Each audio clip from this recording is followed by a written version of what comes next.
Nasagip ng PNP Anti-Kidnapping Group ang negosyanteng dinukot sa Mandaluyong City. Nakakuha ng tiyempo ang mga operatiba matapos maibigay ang 4 na milyong pisong ransom sa mga suspect.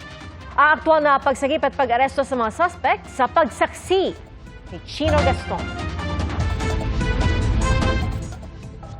Pinadapa sa kalsada ng mga tauhan ng PNP Anti-Kidnapping Group ang 3 suspect na ito na sangkot sa pagdukot ng isang negosyante sa Mandaluyong City.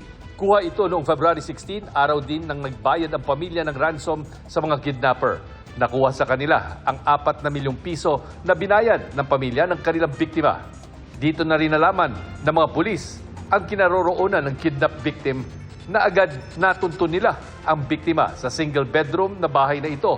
Kita pa sa video ng PNP ang kutsyon kung saan pinahiga ang biktima habang hawak siya ng mga suspect. During the payoff,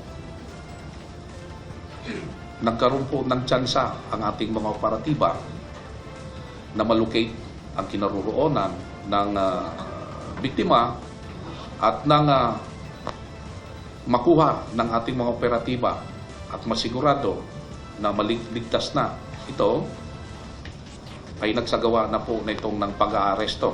Sinimulan tiktikan ng PNP, AKG ang grupo matapos magsumbong ang pamilya sa PNP na hindi na nakauwi ang biktima noong 12 ng Pebrero mula sa pag-iikot nito sa kanyang mga negosyo.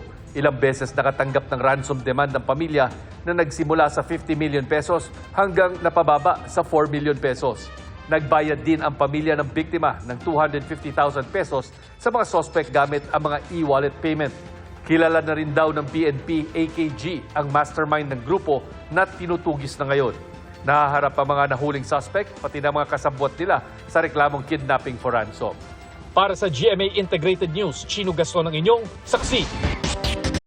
Mga kapuso, maging una sa saksi. Mag-subscribe sa GMA Integrated News sa YouTube para sa iba't ibang balita.